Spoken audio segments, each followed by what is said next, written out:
না সব শেষ হয়ে গেছে। কি হয়েছে? গোলামরে কারা জানি গুলি করছে।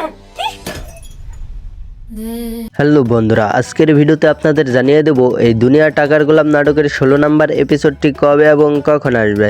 তাই গাইজ ভিডিওটাকে টানাটানি না করে পুরো ভিডিওটা কন্টিনিউ করতে থাকুন। গাইজ এই দুনিয়া টাকার গোলাম নাটকের 16 নম্বর এপিসোডটি আসবে হলো তার আগে গাইজ আপনারা যদি এখনো এই চ্যানেলের নতুন হয়ে থাকেন তাহলে অবশ্যই চ্যানেলটিকে সাবস্ক্রাইব করে রাখুন, কারণ দুনিয়া টাকার গোলাম নাটকের পর্বগুলো কবে কবে আপলোড করা হবে এটা কিন্তু এই চ্যানেলের মাধ্যমে আপনাদেরকে জানিয়ে দেওয়া হবে। তাই গাইজ আপনারা সবাই চ্যানেলটাকে সাবস্ক্রাইব করে রাখুন। তো গাইস এখন আসি মূল কথা, এই দুনিয়া টাকার গোলাম নাটকের 16 নম্বর এপিসোডটি কবে আসবে। গাইস এই দুনিয়া টাকার গোলাম নাটকের 16 নম্বর এপিসোডটি আসবে হলো 15 জুলাই ঠিক দুপুর 12টার সময়, অর্থাৎ বুধবার ঠিক দুপুর 12টার সময় প্র্যাঙ্কিং এন্টারটেনমেন্ট ইউটিউব চ্যানেলে এই দুনিয়া টাকার গোলাম নাটকের 16 নম্বর এপিসোডটি আপলোড করা হবে। তো গাইস আমি কিন্তু আপনাদের জানিয়ে দিয়েছি এই দুনিয়া টাকার গোলাম নাটকের 16 নম্বর এপিসোডটি কবে এবং কখন আসবে। তো গাইস আজকের মতো ভিডিওটা এ পর্যন্তই। আর হ্যাঁ, আজকের ভিডিওটা যদি আপনাদের কাছে একটু হলেও ভালো লেগে থাকে তাহলে অবশ্যই ভিডিওটিতে একটি লাইক করে চ্যানেলটিকে সাবস্ক্রাইব করে কমেন্টে আপনার মতামত জানিয়ে যাবেন। তো গাইস দেখা হচ্ছে পরবর্তী কোনো ভিডিওতে, ততক্ষণ সাথে থাকার জন্য আপনাদেরকে অসংখ্য ধন্যবাদ।